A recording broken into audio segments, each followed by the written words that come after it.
Hello, everyone. Welcome to another episode of Zdenek's English Podcast. That's right, Zdenek's English Podcast. You heard me right. We are back. And that's because one of my students, my Swiss student to be more precise, decided to cancel his lesson today, which means, I have got more time on my hands.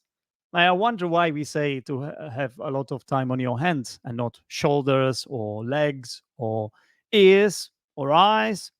I don't know what the etymology is, but it is certainly a good phrase. If you have a lot of time on your hands, it means that you don't have anything in particular to do, which means you are basically a little bit bored.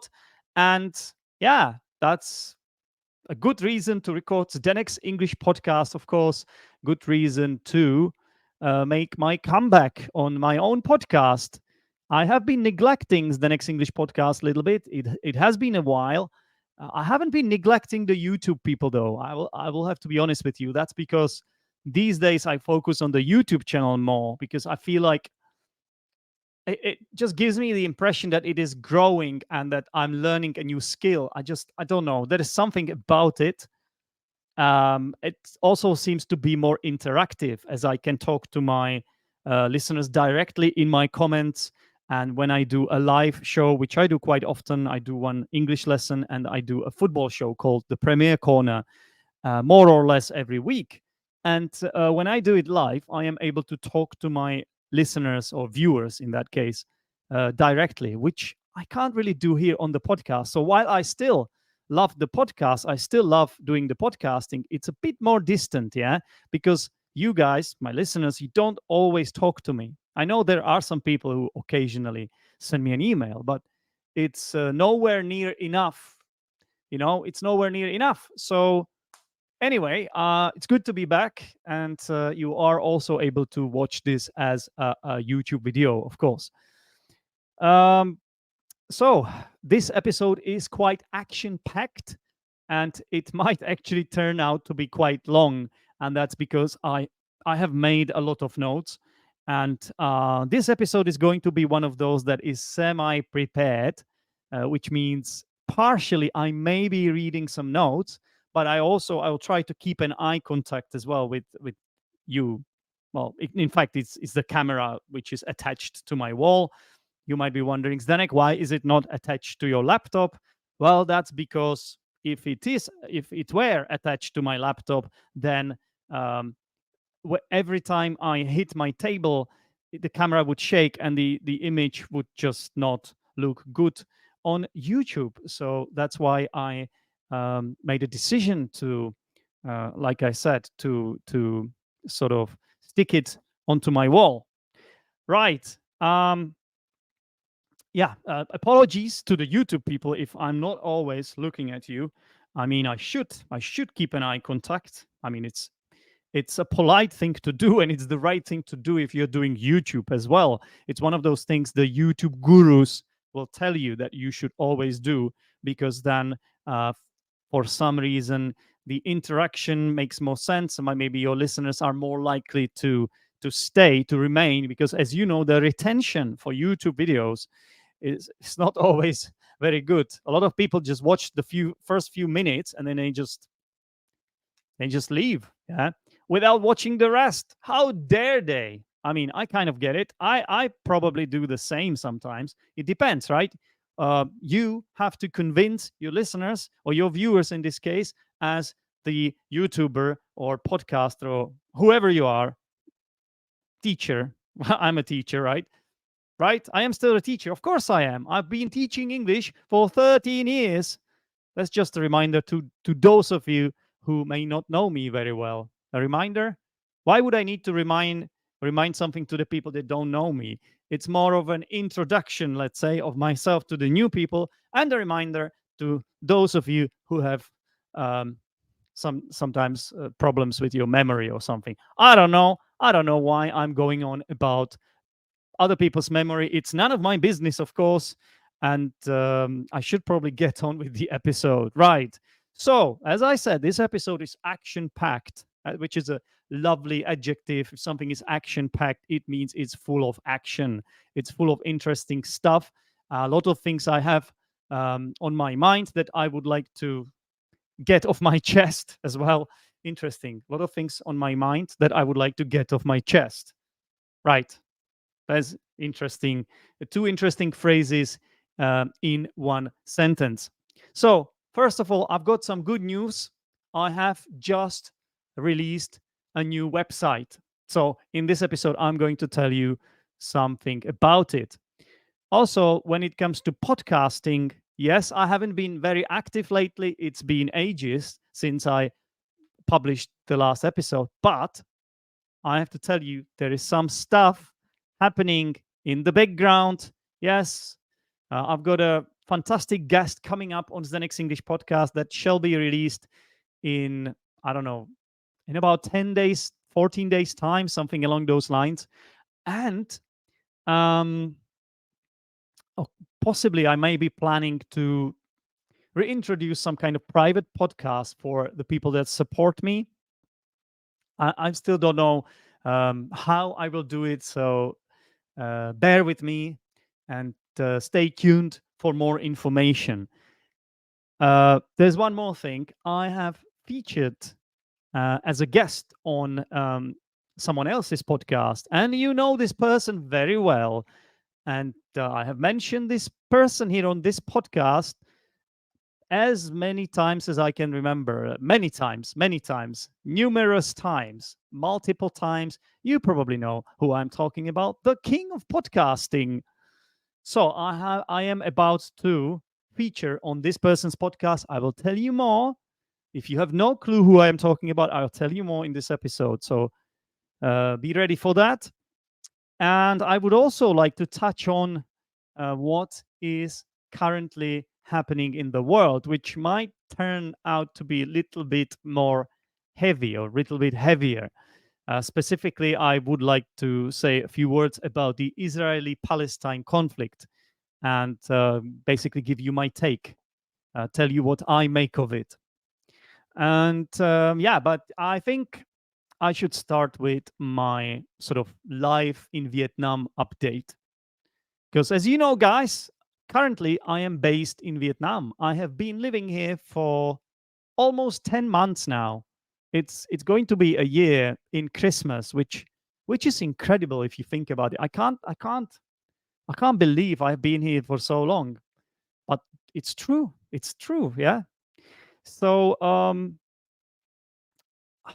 I have recorded a few episodes about Vietnam. So if you go back, if you dig one of the oldest dig out one of the oldest episodes, you will find my sort of first impressions of Vietnam and things like that. But here it's more like an update. I have to tell you, I was struggling a bit in summer. I've had a difficult summer, I'll be honest with you. But now, fortunately, things seem to be improving. The last, let's say, 2 months, things have been much better. And so, what did you struggle with, Zdenek? Well, it's a bit hard for me to talk about it, and I don't think I am willing to share everything with you.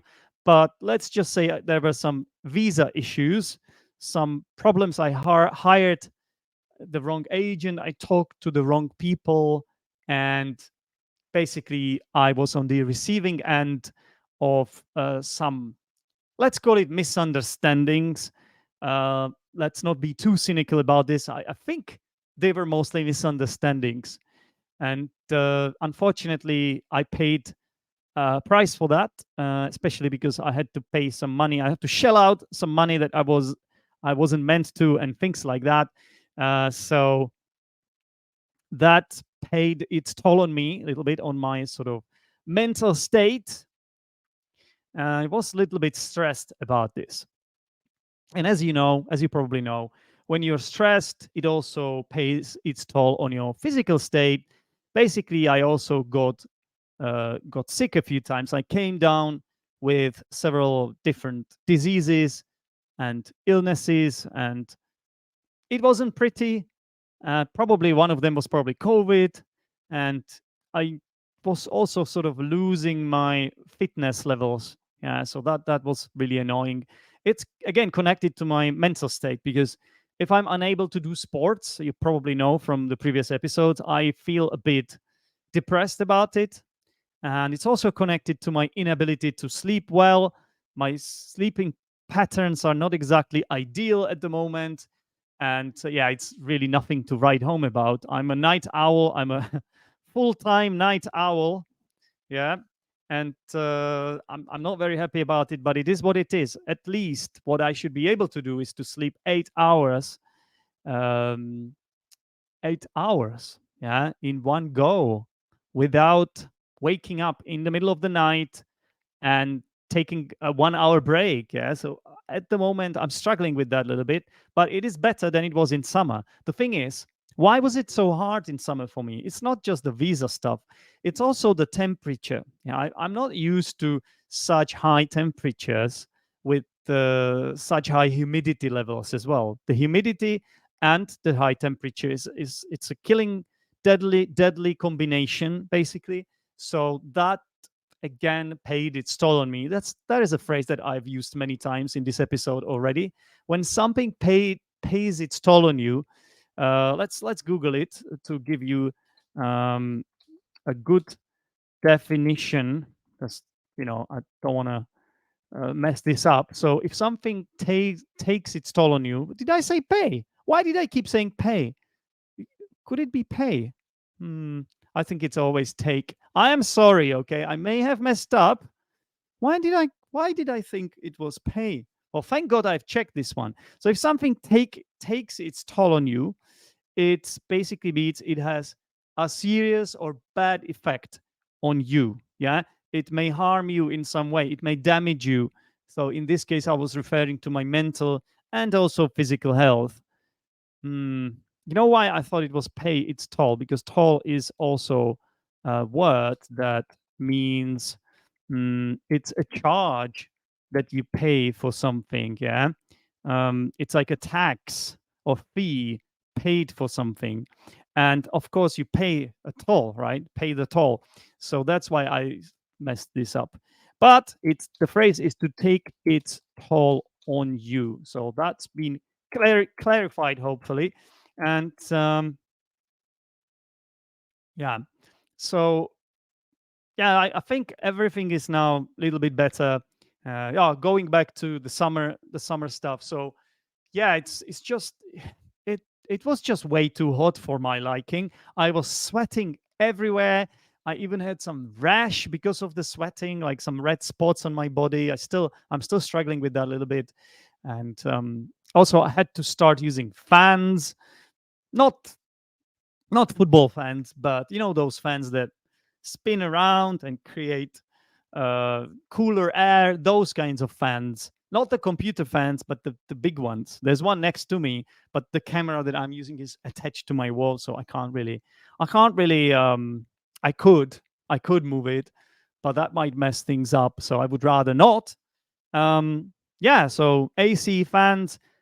Also, I had to drink a lot of water with ice, and anything you drink here is with ice, including beer.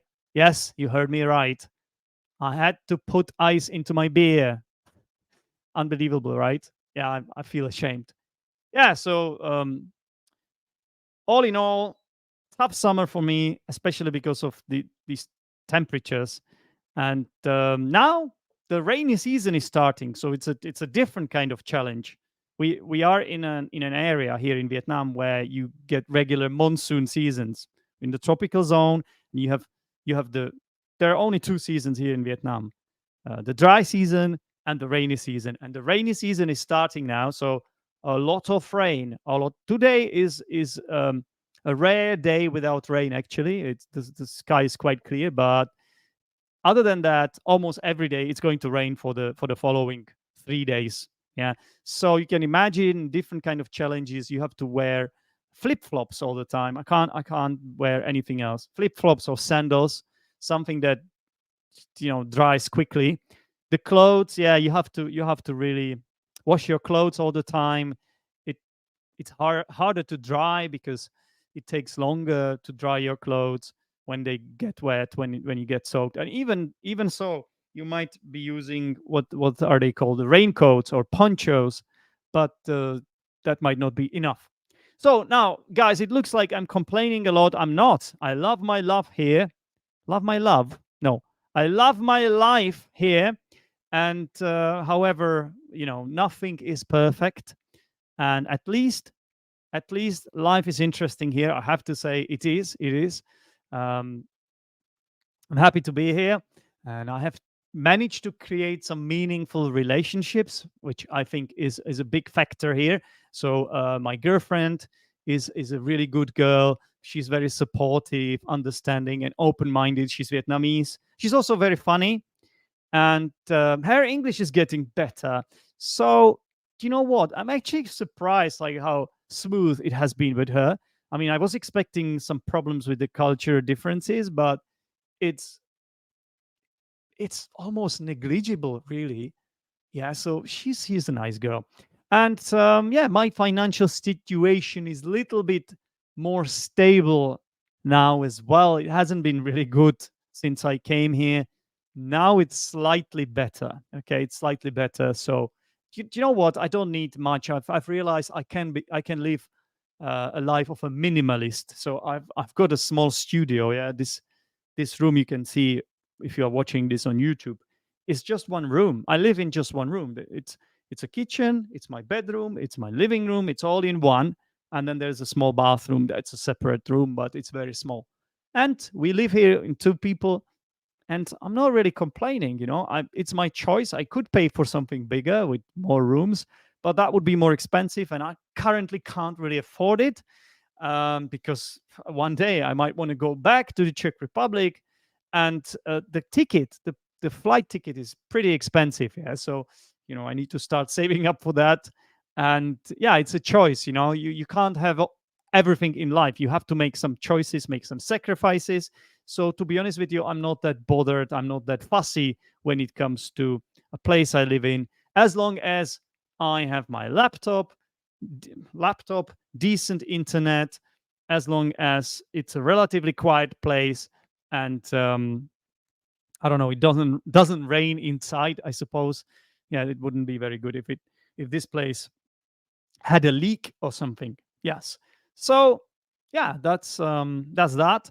We will see what happens next year, but I'm planning to go back to Europe maybe in summer. I know it's a long time from now, but it's good to sort of plan these things, yeah, just in your head a little bit, to think about your next moves, think about your next steps. It sort of makes sense to give yourself certain goals, even if they are slightly vague, like this one, because things could change, things could develop or pan out in a different way. So it's always good to have several B plans or contingency plans if things don't go according to plan. Yeah. So that's that. That is my update about Vietnam. Those of you who are in the Achievers Chamber or my private students, of course, you know more because we regularly talk to each other. My lessons, my private lessons with my private students, and the group lessons in the Achievers Chamber um, are done in a very personal way, and we often talk to each other about our lives. So that's why these people know more. And you can't always share everything online because it could just backfire one day. Yeah, which I think is closely related to the next subject I'm going to talk about, which is the stuff that is currently happening in Israel and Palestine. And that's pretty serious, actually. And you have already heard me give my support to Ukraine in the Russia-Ukrainian conflict. I've already talked about this on this podcast and also on my YouTube channel. And I'm not very very neutral when it comes to this conflict. I'm on the Ukrainian side. I stand with Ukraine. And I can't really say that I'm exactly neutral in the Israeli-Palestine conflict. However, I feel like my opinion is possibly a little bit more balanced. I see both angles. I'm trying to understand both angles. So I will try to sort of analyze the situation, give you my personal views on this. Please understand that this is only my personal view. I know this. this really um, sparks very heated debates. Yeah, um, this thing is very personal to a lot of people. A lot of people feel very strongly about it, and when people do feel like that, they often say things online which are not very nice, and often they say it without carefully thinking what they are saying through. And that's, I think, a problem, because whatever you put online will stay there. Even this episode, I have to be really careful um, what I say, um, because it could be used against me one day, especially because this is a podcast. Yeah. So of course, I have been following this conflict closely. However, it's not as close to me as, oh, no, actually, now I'm in Vietnam. But when the Ukrainian war started, Ukraine is not very far from the country I come from, which is the Czech Republic. But when it comes to this conflict, it's a little bit further away from me.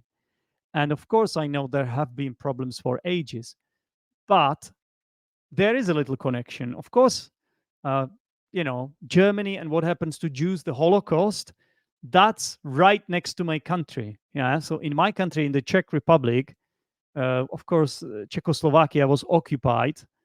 Back then, we were one country with Slovakia. So Czechoslovakia was occupied by Hitler at the right before the war started, and of course, Jews were rounded up and sent to concentration camps, and we do have some concentration camps in the Czech Republic, and I have visited these concentration camps, not all of them, but Terezín. I visited Terezín, which is, I believe, somewhere in the west of the country. Yeah, somewhere near Pilsen, I think. I can't remember exactly. I might be saying this wrong, but the point is there is a certain connection, yeah, but it's a little bit more distant than the Ukrainian stuff, I would say. Also because Israel is further away than Ukraine. But I think I still do have my own opinion on this. And a lot of people do have their opinion. Often you would be surprised how different these opinions are, and how this conflict divides people. Yeah, and how they fall out with each other. We are talking about friends and families. It's such a divisive thing, and it's really sad what happened. Basically, it started with a terrorist attack, um, which, of course, has been has been shown that Hamas were responsible for. Hamas is the official government of the Gaza, right? So that's we're talking about Palestine, the Gaza Strip, and whether people didn't have a choice, or I don't know why they voted for this government, but this is a terrorist organization, and that's clear as well. And they killed, I don't know, was it like 1,000 people? I don't know exactly how many people they killed, brutally murdered kids. Uh, they have also taken a lot of hostages, and they have killed kids. They have raped people. There is evidence about that, and of course, as Israel always does, it's part of their culture. It's part of their sort of identity. They have what's called eye for an eye approach, eye for an eye, tooth for a tooth. So whenever somebody does something to them, they will always retaliate. They will always take revenge, which is kind of different from the concept of Christianity. When in Christianity, the pure version of Christianity, I think you should forgive. You should forgive, and you should not. If basically someone does tooth for a tooth, it means someone knocks your tooth out. You have the right to do exactly the same to the person that did that to you. If someone, let's say, kills one of your family members, you have the right to do exactly the same to them. So I'm not exactly sure I'm on board with this system or with this approach, but that's what Jewish people do. That's what Israel does. Um, so I have been listening to a lot of arguments from both sides lately, because in order to make any sort of opinion and release it online, you really have to be well knowledgeable, or at least you have to sort of soak it up. You have to listen to all different arguments from all sides.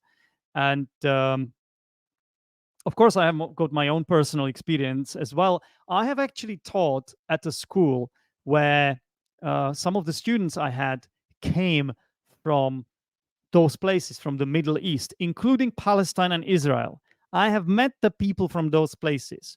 So that means the sort of behavior that those people had, the sort of attitude they showed me in my lessons, and the attitude to me as a teacher and as a person, and the attitude they showed to my colleagues, it sort of shaped my um, view of them, or my attitude of them. Does it make any sense? Basically, everyone has their own biases, and it's based on your personal experience. Yeah. But there are a lot of people who just share whatever they see on social media, or they make an opinion based on nothing. Yeah, they don't know anything about it. But I think the best way to understand something is if you actually get to know the people. If you get to know the people, yeah.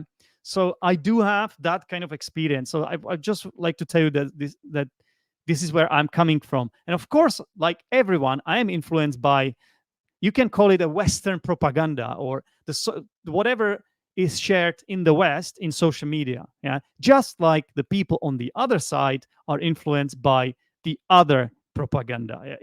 It's exactly the same in Russia, the Russian propaganda, and now the sort of the. I really have to be careful here what I say, but let's say the pro Palestine propaganda. Yeah, so that would be usually some Muslim countries, not all of them, but for example, I think it's not Saudi Arabia, but it's quite complicated there, because not all Muslims stand with each other, so there are differences. We have got Shiites and Sunnites, right?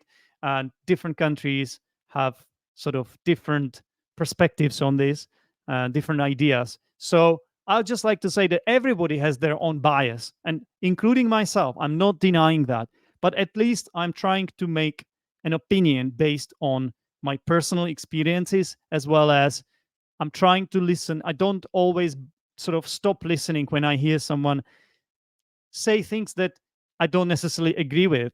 I let them talk. I hear them out, because I want to know what the other side has to say, and if it makes any sense, and if the arguments they are presenting have any sort of validity. Yeah, and often it shows. Okay, so I've also been listening to a lot of LBC lately. Again, I used to listen to LBC during the Brexit conflict, the Brexit situation in the UK. And it's a great radio. I recommend it. We have it in the Achievers Chamber. So the Achievers Chamber members can just click something in the Discord group that we have, and they can listen to LBC whenever. I listen to LBC when I have a little bit of free time. Let's say I play a game, and then it's like sort of background radio stuff going on in the background. That wasn't really good English there, but you know what? Who cares? So the conflict between Palestine and Israel has been going on for centuries. It's really one of the oldest conflicts in the world. We are talking before Christ times. Yeah. And I decided to ask ChatGPT, why is it that everybody, not everybody, but why is it that so many people actually have hated Jews? Why is it the Jews always, why is it always Jews? Like, of course, we know what Hitler did. Um, um, Jews are not exactly popular in the Middle East either. So why is it? Why is it that for so many years there have always been problems? Does it mean that Jews are to blame, or could it actually be something different?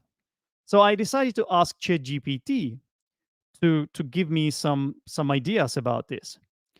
And here is what ChatGPT said. I'm just going to read it out to you, okay? I'm an AI language model, and I can provide you with historical context on the topic. It is important to know that hatred towards Jews, known as anti-Semitism, has varied throughout history and across different cultures. There is no single reason why people have always hated Jews, as it has been influenced by a combination of socio-cultural, economic, religious, and political factors. Here are some of the main historical reasons behind anti Semitism. Number one, religious prejudice. Historically, some religious groups have held negative views towards Jews due to their refusal to accept other religious beliefs, including Christianity or Islam. These differences have led to discriminatory attitudes and persecution. Number two, scapegoating.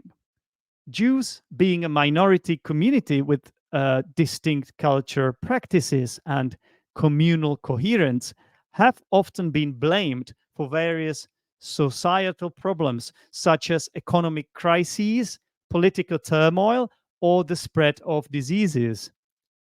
They were often used as convenient scapegoats to divert attention from other issues. Number three, economic factors. In certain societies, Jews were involved in money lending and other financial activities, leading to resentment and jealousy from segments of the population. They were accused of usury, unfairly profiting from the economic situations of others, which fueled anti-Semitic sentiments. Number four, blood libel and accusations of poisoning wells. In in medieval Europe, Jews were accused of ritualistic murders and spreading diseases, leading to pogroms and violent persecution. False accusations of poisoning wells during let me read that again. False accusations of poisoning wells during outbreaks of plague also intensified hatred towards Jewish communities. Number five, political motivations and conspiracy theories. Jewish people were often seen as a threat to political stability and loyalty to the state. Conspiracy theories, such as the myth of Jewish world domination or controlling global finances, have fueled anti Semitic sentiments throughout history. Number six, Nazi propaganda and the Holocaust. During the Holocaust, Nazi Germany systematically exterminated 6 million Jews. Adolf Hitler's anti Semitic ideology, combined with propaganda blaming Jews for societal issues, led to one of the most extreme and horrific instances of anti Semitism in history. It is important to note that anti Semitism has been widely discredited and condemned as a form of discrimination. Efforts to combat anti Semitism and promote tolerance continue to be important in promoting equality and peace. Oof, this is some heavy stuff. You should also know that there are only about 16 million Jews, which is not many. Yeah. As far as I know, I'm going to quickly check it, but I think there are only 16 million Jews in the world. Actually, let me just Google it.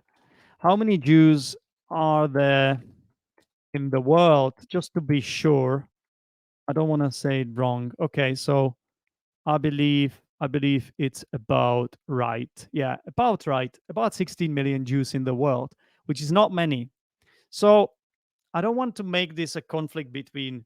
I don't want to make this look like it's a conflict between Muslims and Jews, but I feel like the way it is sort of perceived in Europe and in the West, it's exactly like that. And a lot of people see it as just two sides. But I think it's more complicated than that. I think there are nuances that are difficult for the Western people to understand. And I'm admitting this myself because I'm a Western person, of course, even though I'm living in Vietnam now. Uh, but I think it would be fair to ask exactly the same question about Muslims, because while anti-Semitism is a huge problem, it's still a huge problem in the world. I would say that equally we have a problem. The world has a problem with Islamophobia, which is the equivalent of anti-Semitism, let's say. So the fear of Muslims, basically. So exactly the same question, and here is what ChatGPT said. Historically, Muslims have faced various degrees of prejudice and discrimination from different societies and cultures. It is crucial to recognize that hatred towards Muslims, known as Islamophobia, is complex and influenced by a range of factors, including socio-economical and cultural and political and religious dynamics. Here are some key reasons behind the historical animosity towards Muslims. And I have just lost it. Okay, here it is. Right. Number one, geopolitical tensions. Conflicts involving Muslim majority. Again, I have to say this whole thing again because I messed it up. Conflicts involving Muslim majority countries and geopolitical dynamics have at times led to negative perceptions and stereotypes about Muslims. For example, events such as the Iran hostage crisis in 1979 or the September 11th terrorist attacks in 2001 contributed to the association of Islam with terrorism, leading to increased Islamophobia. Media portrayal, number two. Negative portrayals of Muslims in media outlets, including movies, news coverage, and political rhetoric, often perpetuate stereotypes and reinforce biases. This can result in the demonization and misinterpretation of Islam and its followers, leading to widespread prejudices. Number three, religious and culture misunderstandings. Differences in religious beliefs, practices, and customs have led to misunderstandings and biases against Muslims. Misconceptions and stereotypes about Islam being a violent or oppressive religion have fueled Islamophobia, despite the fact that these ideas do not represent the core tenets of the faith. And number four, fear of culture change. Migration and the presence of Muslim communities in non Muslim majority countries have often been met with resistance or anxiety. Fear of culture change and unfamiliarity with Islamic culture can contribute to negative attitudes and discriminatory behavior towards Muslims. Number five, terrorism and extremism.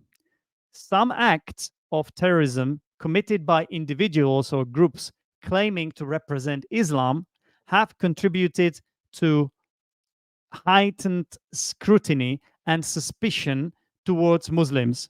These actions, though committed by a few, can lead to generalizations and stigmatization of the entire Muslim community. Number six, historical conflicts and colonial legacy. Historical conflicts such as the Crusades, European colonialism in the Middle East and Asia, or more recent conflicts like the Israeli-Palestinian conflict have impacted interactions between Muslim majority countries and Western nations, potentially leading to stereotypes and biases against Muslims. It is important to emphasize that Islamophobia, like any form of discrimination, is unjust and harmful to individuals and communities. Efforts to promote understanding, dialogue, and counteract stereotypes are crucial in fostering unity and combating prejudice. So, there you have it, guys. These are the main reasons. This is what ChatGPT says, and we should believe ChatGPT because essentially what it is anything that people have written on the internet, ChatGPT uses that as the basis for the raw data, then and then sort of creates some kind of um, I don't know. I don't know how it's done. It's some sort of algorithm, but basically, as you can see, it's quite a balanced view. Like you can, it's sort of giving you all the facts, right? All the all the reasons why people hate both Jews and Muslims, um, or one of those.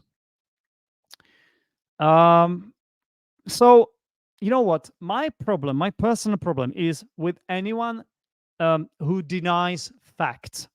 This drives me absolutely crazy. So in the Muslim world, and I'm saying Muslim world, and I know I should be careful about the way I say it, but in certain countries in the Middle East, they they have this sort of propaganda, and part of it is, for example, the denial of Holocaust. Yeah. So this is when during the Second World War, Hitler killed the 6 million Jews, the gas chambers, the horrors of the concentration camps. So in certain countries, they say this never happened. So this is what I would call facts denial, because we have got multiple evidence of this happening. And in my country, like I said, there are uh, concentration camps. It's now used as a place where people can go and see the horrors by themselves. It's like a historical site now. Yeah. Um,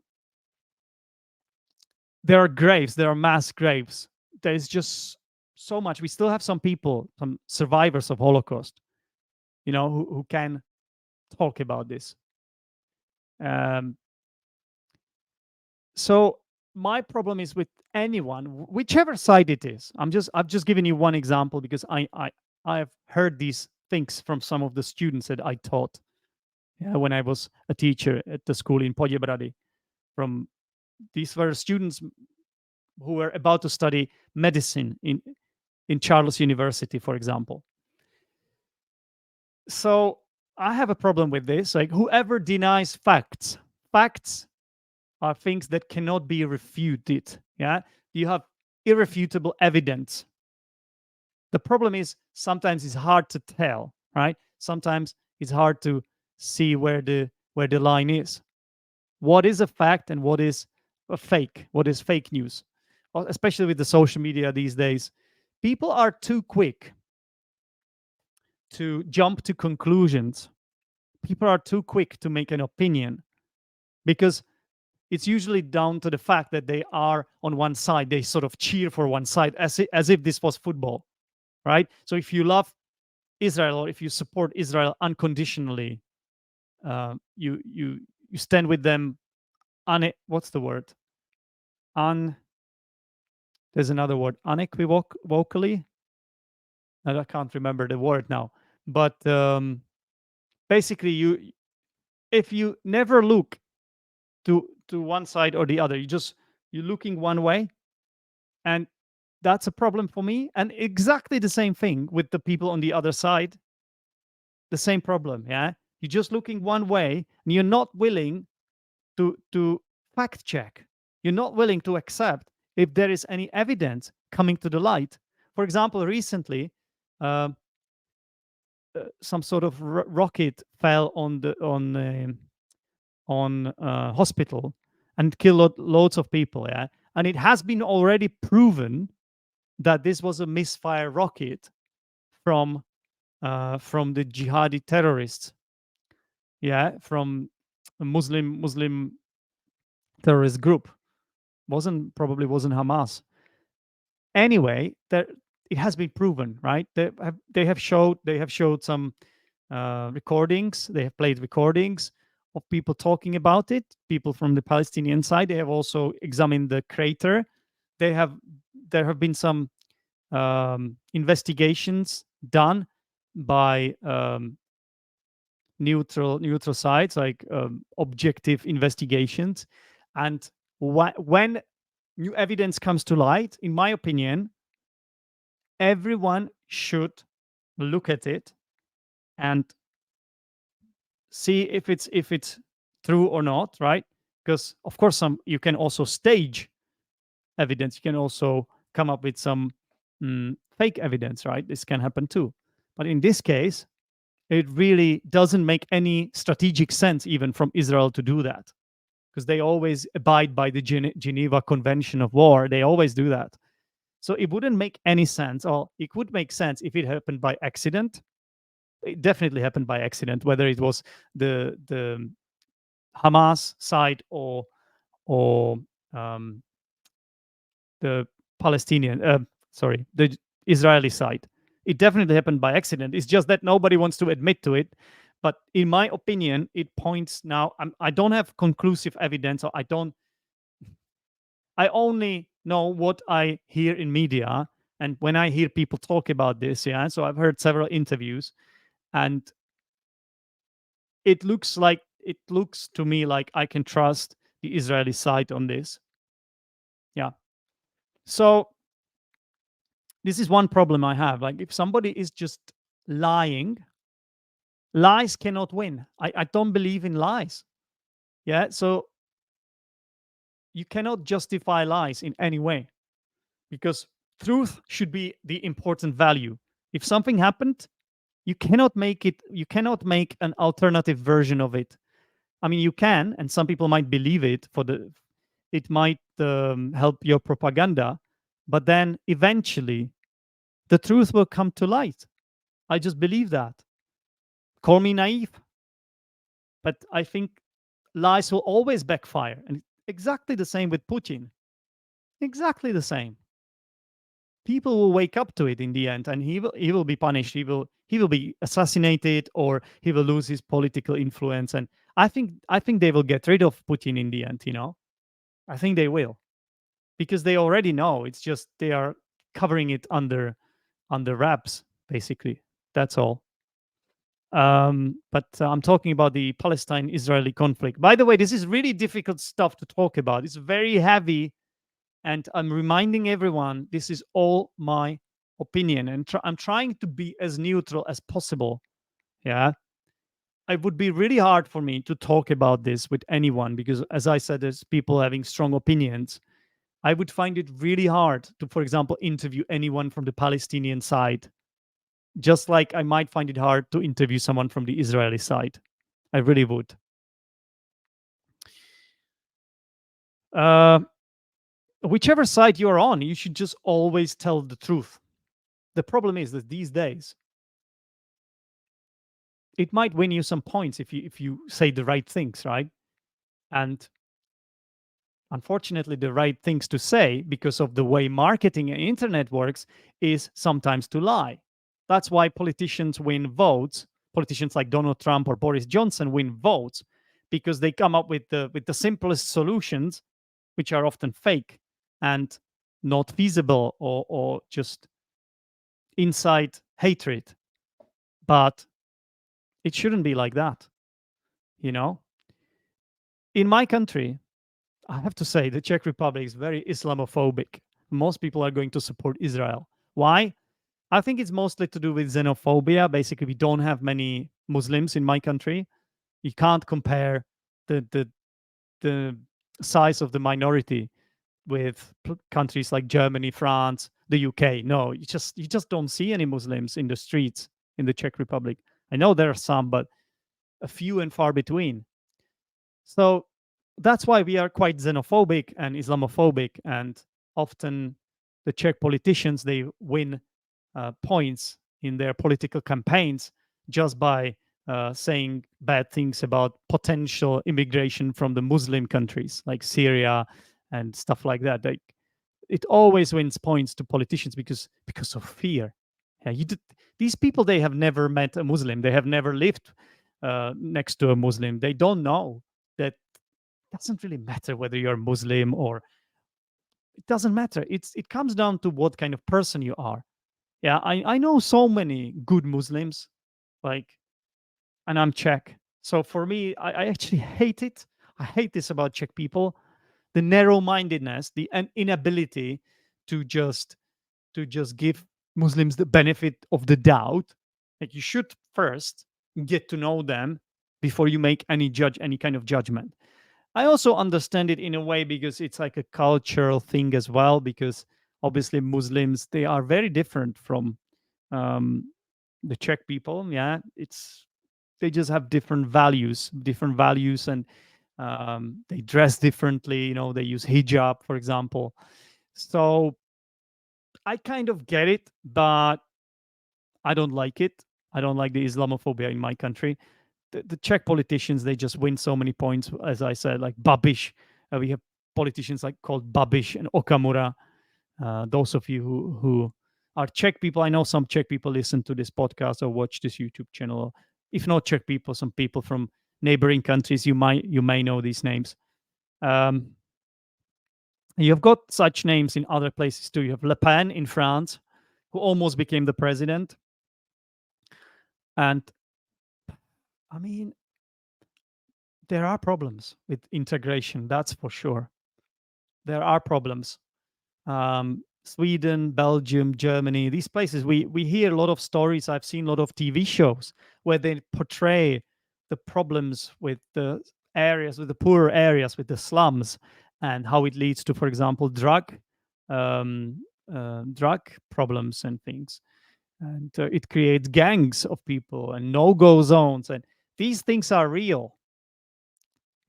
The problem is it's often used to scare people as well, unfortunately. Yeah. So while these things exist, undeniably, it's often used as a weapon. It's weaponized. Yeah. And that's the other issue. So I see the problems on both sides, as you can see. But a lot of people are just bullies, and they paint everyone with the same brush. They see a Muslim woman dressed the way they do with a hijab, yeah, veiled, and or someone with a beard who looks like they might be a Muslim, and you will just create your own sort of image of that person based on your narrow-minded point of view. If you are a bully, that's what you do. It's so easy to target a minority. That's what bullies do. They target someone who is different, who is vulnerable, who is weak, because they are easy. These people are always easy to pick on. It happens in the with the school children, right? If someone is, let's say, overweight or has glasses, or let's say is autistic, usually target of bullies this person, right?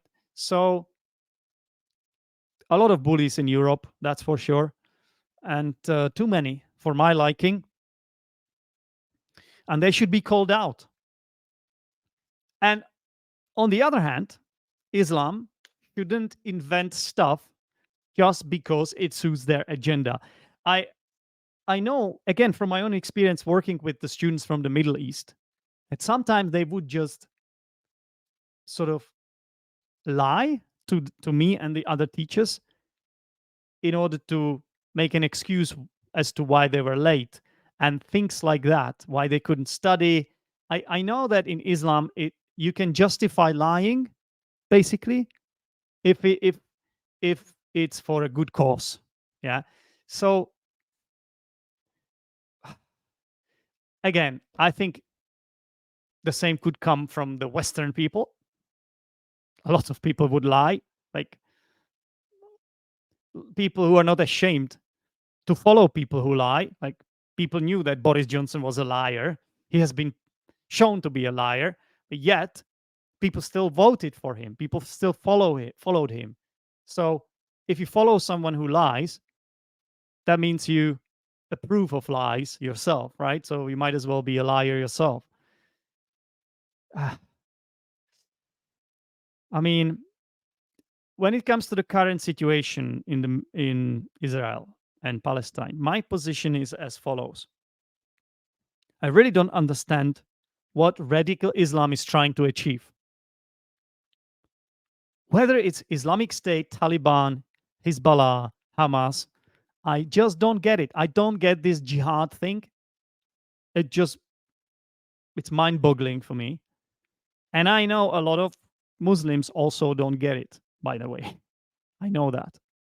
But at the same time, I know a lot of Muslims who would justify this, who would no, that's the wrong word, who would not condemn this.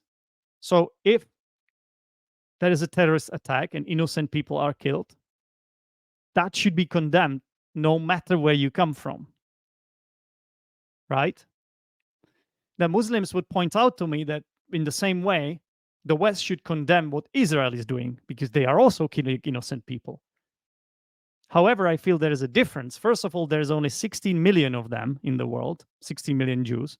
Secondly, they have the right to defend themselves because they were attacked first. It was Hamas who were the perpetrator.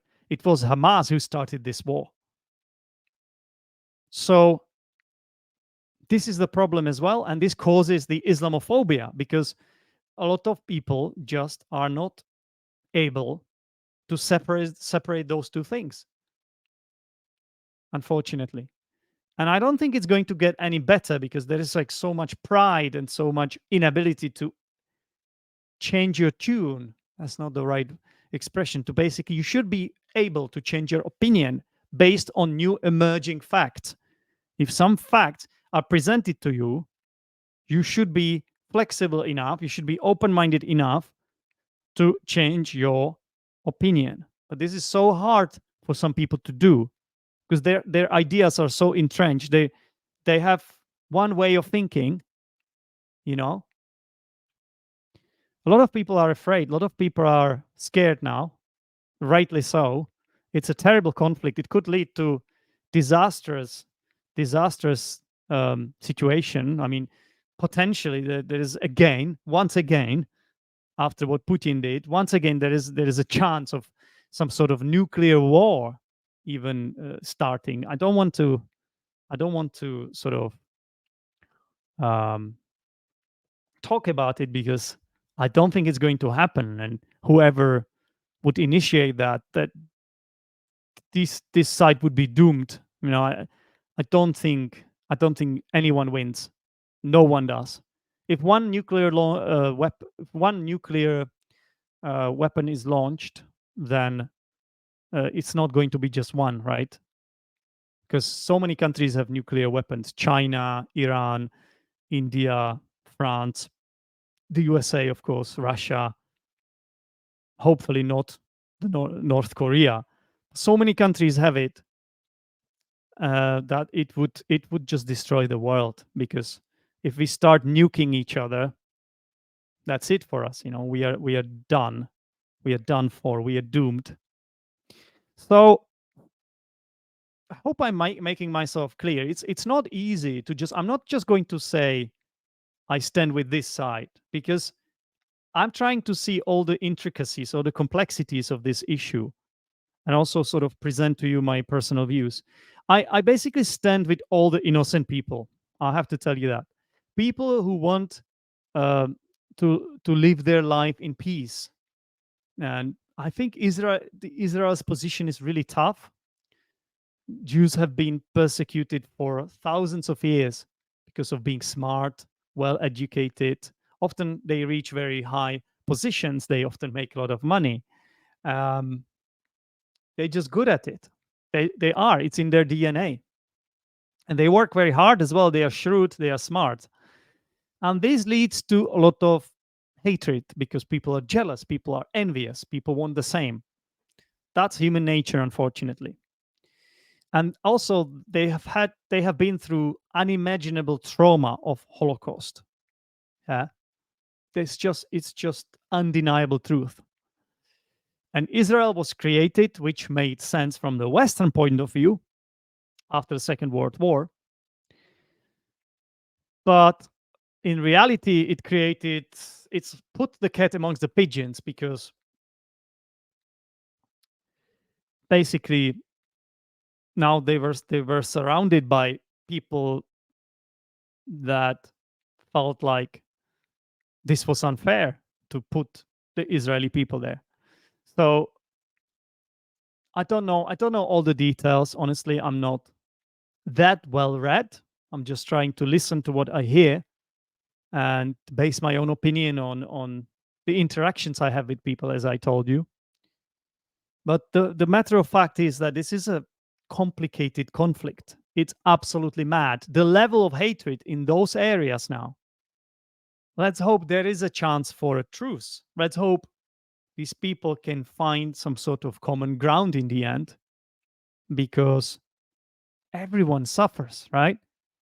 There are no winners.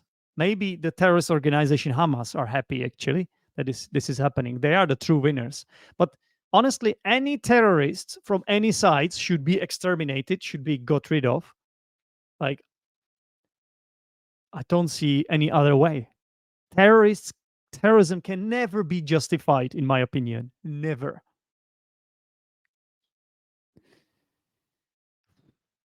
Okay, guys, this is so tough. This is so tough. I I have a few other things I could say about this. For example, is religion to blame? Isn't this part of the issue, that those people who are religious or like orthodox believers, those who just believe in something no matter what?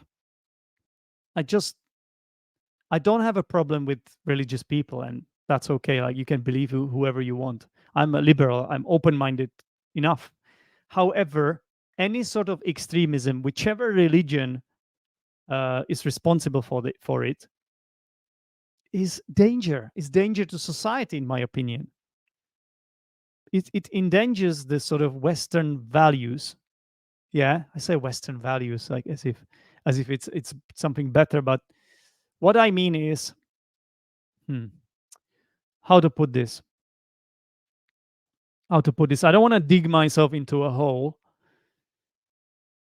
I think I think it's the problem is that you're kind of picking a side.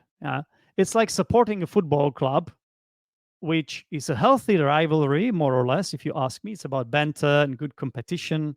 I like, for example, the sort of standards that we can see in the Premier League. Like, you support a Premier League club, you hate the other teams, but you can still have beer with someone from the other team if they are your friend. You know what I mean? I feel like religion just goes way too far with its main values sometimes. Some people interpret it in the wrong way. Like, you've got Islam is a peaceful religion. I really believe that. In Quran, you have got so many um, so many verses about peace and the fact that about love and things like that. But the problem is that some people interpret it in the wrong way. They interpret it as jihad, right? So basically, jihad is against everyone, and the only correct religion is Islam, right? It's very arrogant. It's very dangerous because they will do anything, right? They don't follow any other rules. They would just we have seen a lot of videos, right, of what Islamic State did, Taliban. We know 9/11, when 9/11 happened. I think just like religion can be a problem, nationalism is the same thing, or any kind of tribalism. Nationalism, I don't really like it. I'm not a big fan. I'm actually quite happy that Czech people are not so nationalistic, not so patriotic. I think it just leads to unhealthy rivalry and arrogance and the feeling that you're better than someone else. Like, often this happens to large countries, yeah. So whether it's Americans, Russians, I don't know Chinese people so much, but I know Americans, I know Russians, and I know they have a problem often, because whenever I talk to them, I almost feel like they think they are something more than me just because I'm from a small country. So this is nationalism, and it's similarly dangerous, in my opinion, as some religions. I say some religions, but again, religion as such is not wrong. It's always about the people.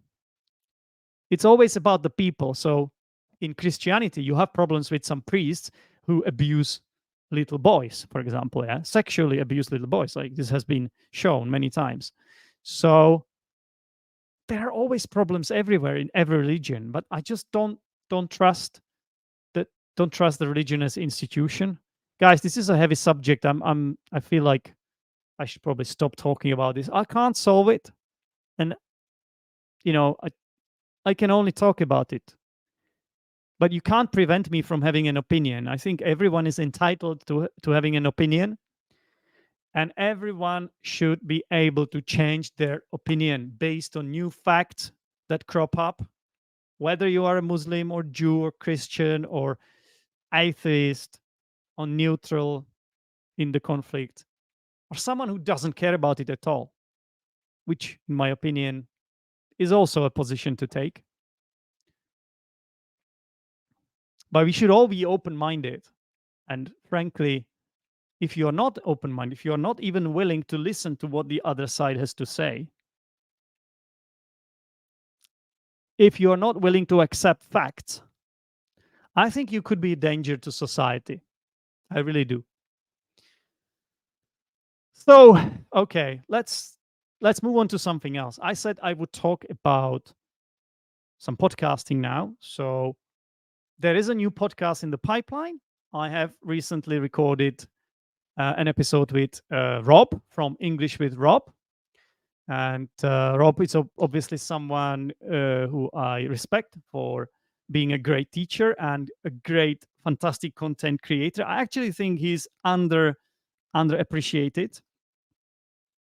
I think he should be given more credit for what he does, his jingles and the quality of his videos and everything about the podcast he does. I think it should be given more credit, and I think it will in the future.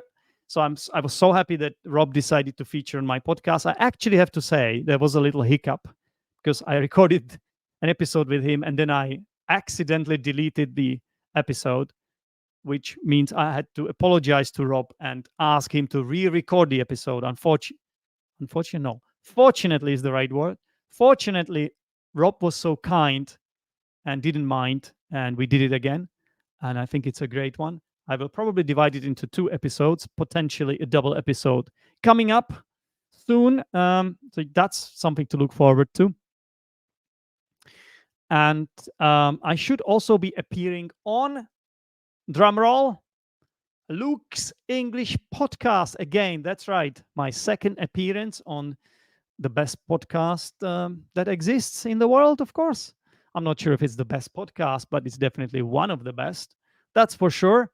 And this time I will be talking about something way more lighthearted, and that's insects. So I had a few stories to tell on Luke's English podcast, for example, about bed bugs and my experience with them and things like that.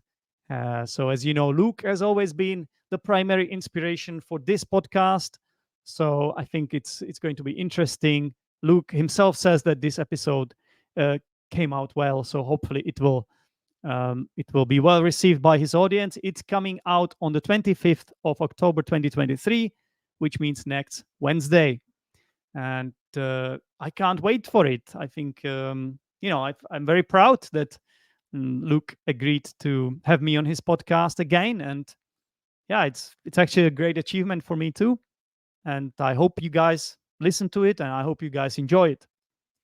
So then I have to talk about my new website because finally, after I don't know how many years, 3 years of building it, 3 years of procrastinating, mostly, to be fair, thanks to Helen, Pavel, Kuba, Pavel with W, and Robert.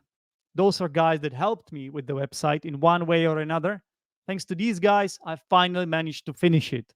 I was the one building it, but for example, Helen, she always consulted any sort of graphics on the website or text that I was writing there. She has always been helpful. Thank you very much, Helen, for your help. Pavel, of course, one of the Achievers Chamber members, has helped me as well a lot because I had some issues when I migrated from my host, because there was a website before, but I had to migrate my host to a new provider or something. I don't exactly know how it works, and it created some sort of problems with the script. And Pavel helped me a lot with it. Also, I have to give a shout out to Kuba, a Polish guy who has helped me, who has taught me how to use WordPress, which is the language in which I built my website. I say language. It's one of those editors that any Tom, Dick, and Harry can work with. It's not that I had to write the script. Yeah, it's more like drag and drop kind of stuff. But still, there are things to learn. So Kuba was so kind to show me the ropes. Then his friend from Poland, Paweł, also helped me because he provided the hosting for me. And last but not least, Robert, my Czech friend, my ex-student, also has helped me with the website. So yeah, why did I need a new website? Well, I needed a place where I could present myself in the clearest possible way, to let people know who I am, um, why they should follow me, and where they can find all the content, and whether it's the free stuff that I offer, like this podcast, the YouTube channel, as well as the paid offers, because I have to make ends meet. It's really important. People don't realize this often because so many things are free online, and frankly, you can't make it if you don't offer free things. So it's fine. I'm okay with it. I have to play the game. But that also means that if you do everything for free, if you do a free podcast for a YouTube channel, then how can you turn it into a business? At some point, you have to find a way to monetize it. That's why I also offer courses, one-to-one lessons, the Achievers Chamber membership. Those are my main projects right now.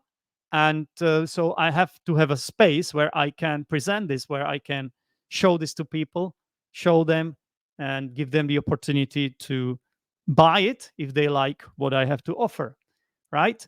So on that note, of course, um, Achievers Chamber is my signature project that I created, but I also have some more people involved there, notably Claire. Claire is an English teacher from England. She runs 3 events in the Achievers Chamber, and yeah, so you will if you join the Achievers Chamber. I always talk about it on this podcast. Of course, I share that ad where one of the members uh, tells you why they like the Achievers Chamber. So you may have heard a few of these members, and of course it's your choice. Is this something you need? Is this something that might help you with your English? I believe so i believe so but it also depends on whether you can afford it. I think it's very affordable. I set the price very low.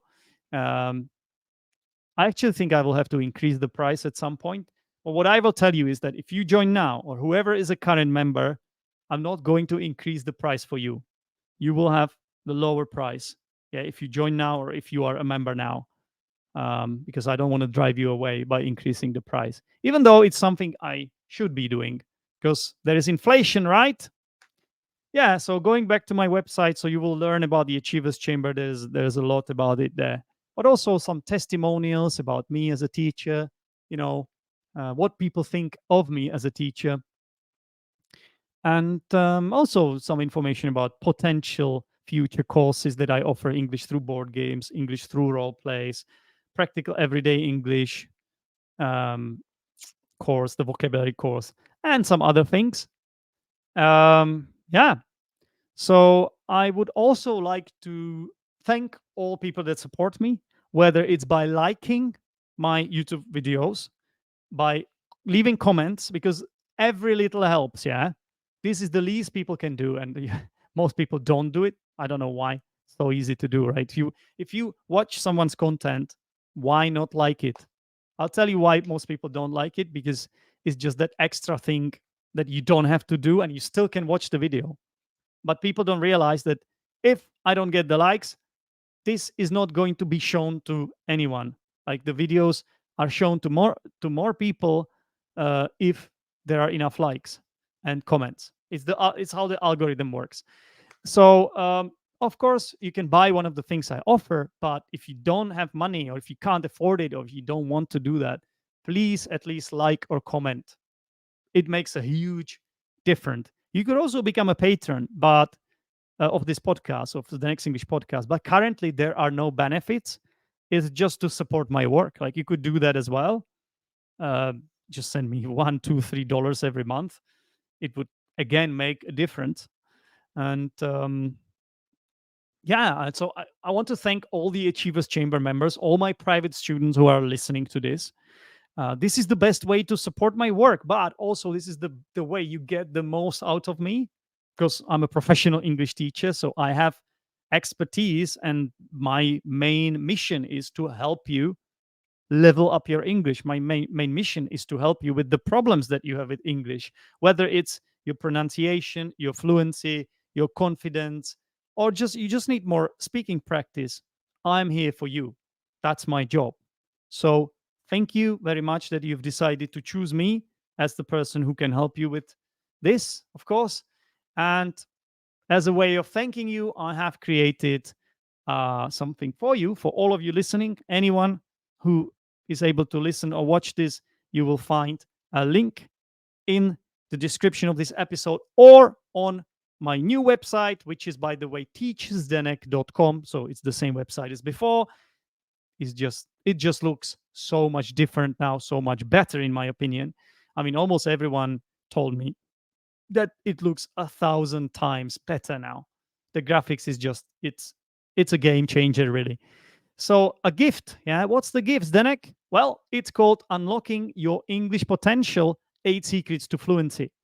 It's a course. It's a video course. It's one of those courses that you can watch online at any point. There are 8 videos, or nine. Is it 9? I think it's 9 with the introductory video. It's 9 videos, basically 8 tips. Every video, except the introductory one, is about one tip. There is also like a little twist, because I I created it in a funny way. It's sort of like, the idea is that you're trying to escape prison, so you will have some interesting stories there, made up stories of a prisoner trying to escape prison. I don't know what you will think about it. If it's over the top, well, just take it with a pinch of salt, because this is my first time doing something like this. However, I'm quite proud of this. I think it's very good. I think I shouldn't probably praise my own stuff, but I just feel like I have put in so much effort, and let's say I'm quite proud of the outcome. But of course, you can say what you think. You can comment under every single video there. You have the option to do that. So it is completely free. I said it's a gift, so it's for all of you, completely free. Yeah, I think all of you should watch it, and I can't wait to see what you think about it as well.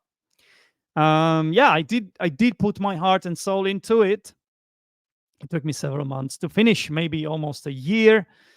Yeah, I should have done it a long time ago, but sometimes with these long projects, I tend to procrastinate. Not very proud of it, but sometimes it happens. I just put things off, especially if it's something free, right? So it's not one of the things that helps me make money, and that's why it's not the main priority, right? It's not on the priority list, but I know I have to do it, because this is my way. Why did I make it? Why am I so altruistic? Why am I just trying to help everyone? Well, of course, this is my way to show the world who I am, what I can do. I want to help people. Yeah, this is what you have to do as somebody trying to work online, somebody trying to have an online business. You first have to help people, show them what you can do, give them something for free, and then hope that some of those people who get that gift will pay it back. Yeah, because I believe in the law of reciprocity. Yeah, I think you are happiest when you not only take but also give. If you only take, you can't be a happy person, because giving someone also makes you happy, in my opinion. You know, think of for example Christmas. If you celebrate Christmas, what are you are you happy when you receive the gift or when you give someone a gift? What makes you happy? Both? Or does giving a gift actually make you happier than receiving a gift? Yeah, it's an interesting concept. So it's the same. Like I make something for you, and now it's up to you. If you think like you want to support me, well, you have options. It's all on my website. But if you don't want to support me or can't afford it, that's totally fine as well. You also have access to this course. It's my first course. Yeah, I'm hoping to make more courses in the future. The next one planned is a pronunciation course. I have so many ideas. I love teaching pronunciation, you know that. So um by the way, this course is on the what's it called, the tips on how to become fluent.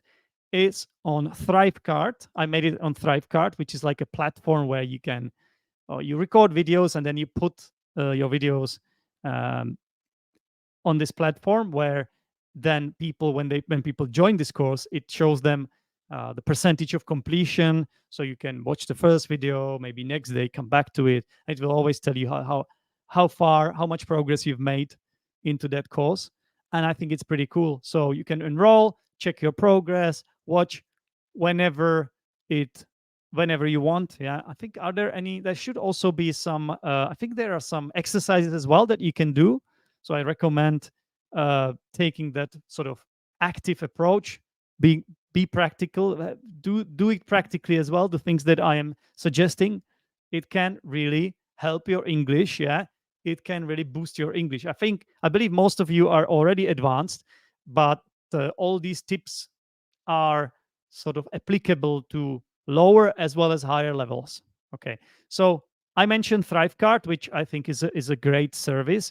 It's quite expensive. I actually have to say it was quite expensive. However, the benefit is that it's only a one-time payment. I didn't want to go for one of those platforms like um, what are they called? Udemy, or Thinkific. Those platforms, basically, you have to pay monthly membership, and it's too expensive. I would rather pay one-time payment, and it's an investment. Hopefully, it pays off in the end. I find more private students, or I just yeah, I find people from my course.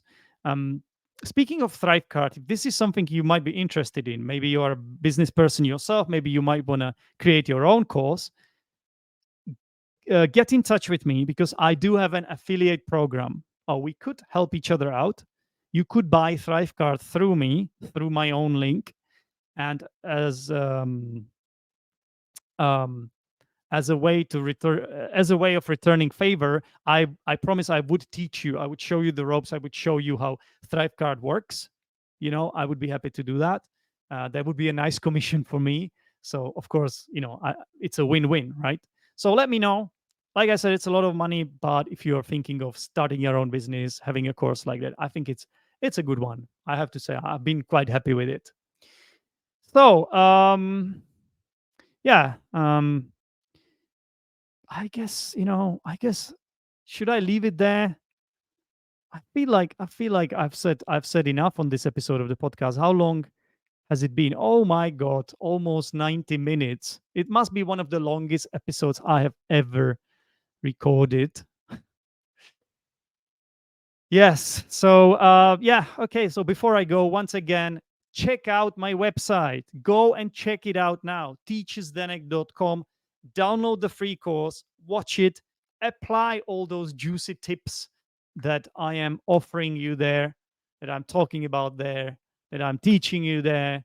And of course, as always, consider becoming an Achievers Chamber member. The amount of value you get there, currently it's just mind blowing. It will blow your mind. um, it's a lot. And yeah, the best time to join the group is now, because as I said, I will probably be increasing the price next year, and if you join now, your price will be the lower one. And yeah, in the Achievers Chamber, you get regular lessons, regular group lessons, fantastic international community of great students, most of them Europeans. That's because the events and lessons usually happen in the evenings of Central European time. We do some IELTS, we practice some IELTS exams there, Cambridge exams. We play word games, we have discussion events. There is the popular vocabulary booster. You can watch a video about that on my YouTube channel, by the way. And you have an opportunity to be one of the faces of my YouTube lives, one of the students. You can even run your own event. If you have an idea, something you would like to do for other people in the group, I'll give you the opportunity, of course. It's for B2, C1, and C2 levels. Yeah, so you should be at least upper intermediate to join. I know a lot of people listening to this are. And yeah, also I'm thinking of creating some sort of weekly feedback.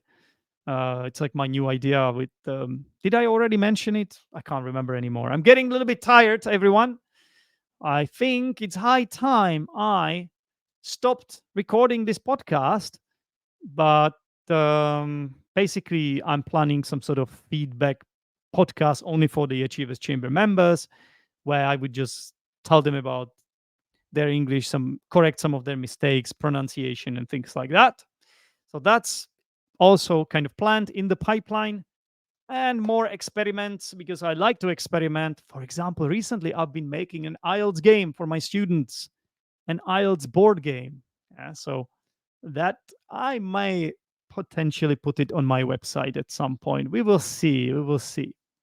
So, guys, I think that's all for today. I'm really sorry for making this episode so long, and I have to say, well done if you managed to stay uh, till the end, because it can't have been easy. The stuff I talked about here, uh, not easy, but it's done.